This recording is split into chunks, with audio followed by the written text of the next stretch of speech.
Sound Radio. We're on the High Street in Rhyl today with a group of brilliant people who are here to campaign for children with all kinds of disabilities, in particular autism, but other disabilities as well.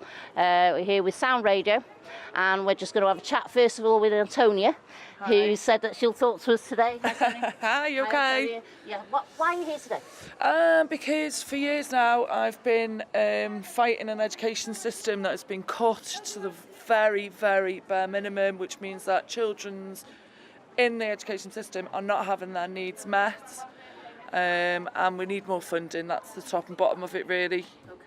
Okay. And why is it so difficult to get funding, do you think? I don't know, Chris. Because the Welsh Government have had their budget cut by 1.5 billion, with this is a 9th year of austerity from central government to Welsh Government and from Welsh Government to local authorities. If anything, Welsh local authorities have had less cuts, about 15% cuts, compared to Chester over the border, which has had 50% cuts, and will be going up to 80% cuts.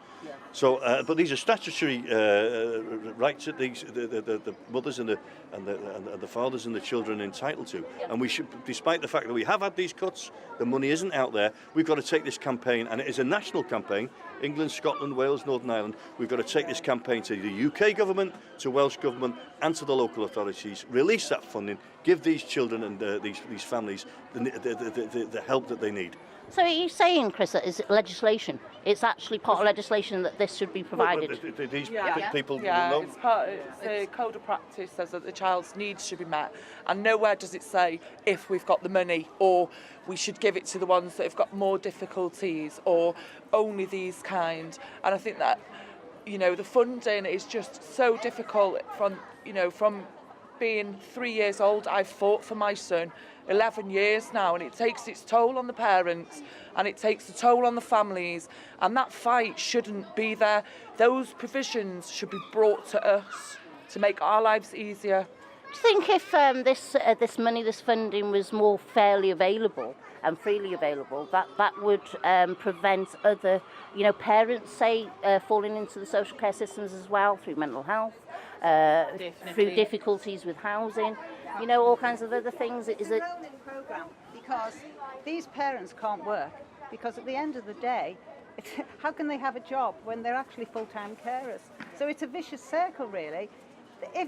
If their children can't stay in school all day through proper funding, if the school's phoning up to pick them up, how can these people have a life? This is really serious. We've got a situation here where families are breaking up. We in our group alone, we've only got, I think, 2 fathers come to the meeting.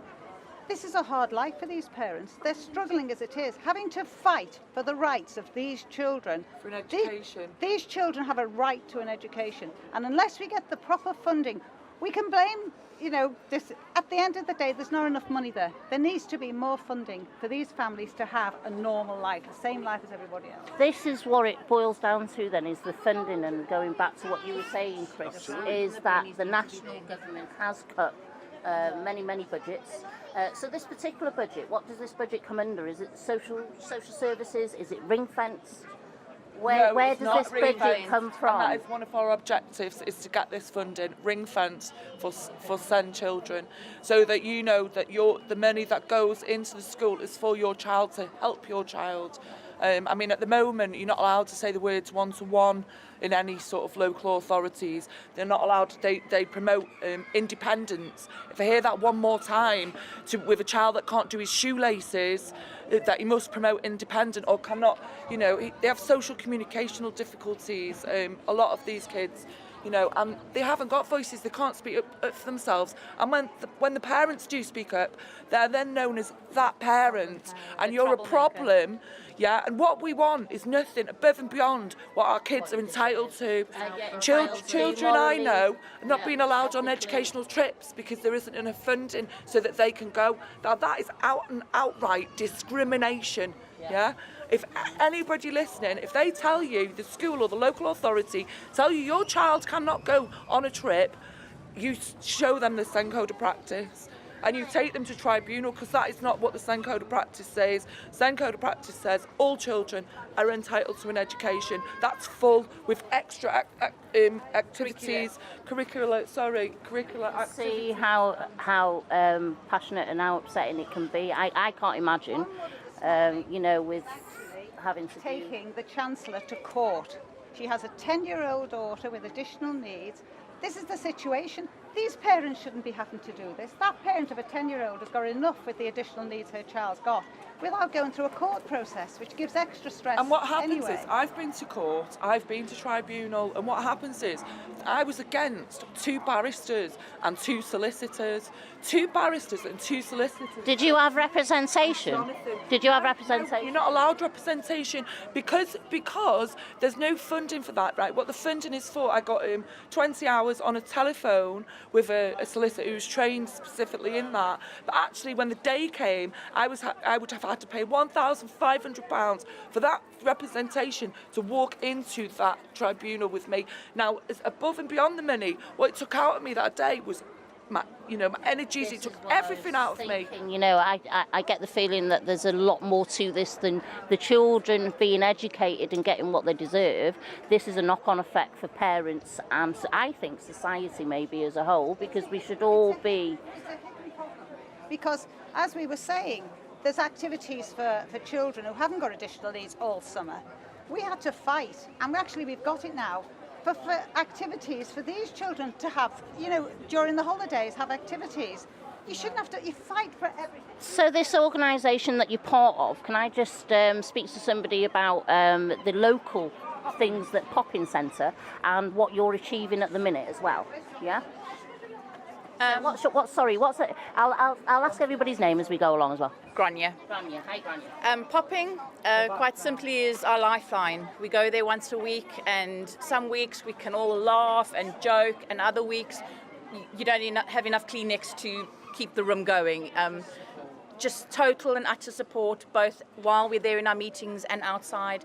We make friends with people who understand what we're going through. They support us when we have to go to school and have a meeting because school, again, haven't done something they should be legally doing.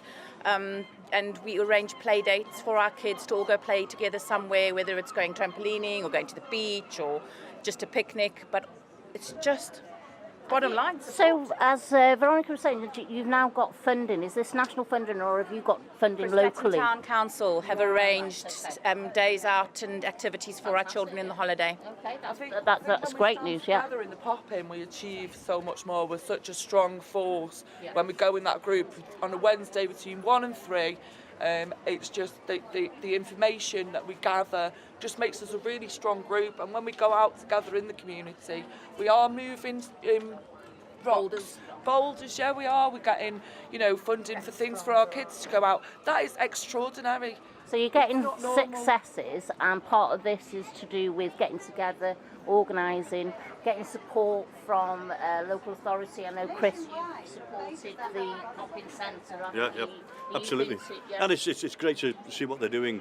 Jonathan, I pay tribute to Jonathan and Grania in the Popin Centre, established by Ronnie Wells many moons ago, not just for the autism group, but also for the wider groups, especially young people in Prestatyn and beyond.